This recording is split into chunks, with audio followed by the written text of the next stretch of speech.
Interesting. Did you notice that in Trump 1, his first term, the media was a lot more harsher on him than they are now? Like in Trump 1, from 2016 to 2020, like he literally could not do anything right. It literally was Trump derangement syndrome. Nowadays, I mean, they've gone pretty easy on him. Like there's not like this. So in the first Trump administration, his election caught everyone by surprise. If you go back to the Republican primaries, Hillary Clinton, the Clintons were going their way to root for Trump. They were doing a lot to help Trump win that nomination because they knew that Hillary Clinton would clinch the Democratic nomination and she would be a historically unpopular candidate. So they need someone from the Republican faction who would be even more unpopular than Hillary Clinton. So they actively worked to promote Trump's victory. And so everyone was taken by surprise, especially Washington, D.C., when Trump won in 2016. And that first term, everyone in Washington, D.C. did as much as possible to sabotage his administration, including his own administration, right? I mean, like think about the turnover in that first administration compared with like his second administration. There was Russiagate, where the mainstream media was promoting this hoax that Trump is a Putin agent.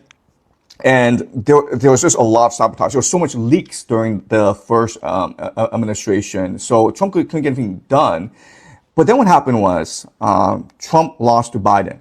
And you can make the argument like there was a lot of issues with that election in 2020. And the main issue was that the elite coalesced against Trump. And the main reason why they coalesced against Trump was they thought that Trump would destroy the American empire. Trump was so bad on the international stage as compared with Obama, right? So remember, when Obama first came into office, he went to Germany to give a speech. There were 20,000 people lined outside to listen to his speech. He went to Egypt as his first foreign tour, right? So Obama is an imperial president in that, he makes empire look good. And Trump's the opposite. So there's real concern that Trump would destroy the American empire by pissing off all America's allies, including Europe, including NATO. So there was a conspiracy, well, not a conspiracy, but there was a consensus that this guy needed to be gotten rid of. But then Biden came into office. And Biden was actually worse for empire than Trump because Biden was ineffectual, right? So remember what happened in Biden's, during the Biden years was that Putin invaded Ukraine and Biden did nothing because he was comatose. He should have gone and rallied NATO. He should have rallied against Putin. And so the empire recognized that we can't have the Democrats in power anymore because the Democrats are just pussies. These people are absolutely useless. Regardless of what Trump is a strong man. Trump did say if he were in office, Putin would not have invaded Ukraine. And he's absolutely right in that regard because Putin could not have gauged Trump's reaction properly. Whereas he knew exactly Biden would have done nothing. So I think the empire, the deep state, whatever, okay, had a conversation with Trump. And at this time, Trump was bankrupt. He was under siege because of lawfare. His house, Mar-a-Lago, was raided by the FBI. His daughter, Ivanka, basically abandoned him.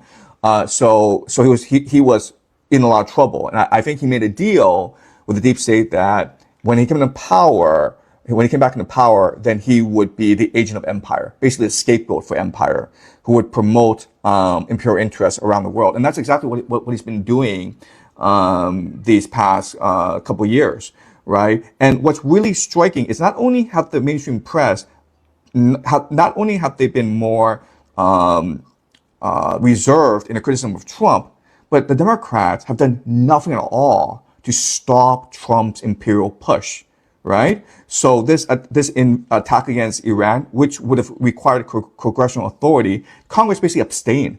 They delayed the vote until it was a fait accompli, and the Democrats are trying to do as much as possible not to do anything. So it seems as though there's an agreement between the empire and Trump to basically enforce the empire upon the world, right? So before the empire, you could have the empire by consent. And there's a lot of goodwill towards America after World War II and after the collapse of the Soviet Union. But if people don't want to do it by consent, then we'll just do it by force, which is what's happening today.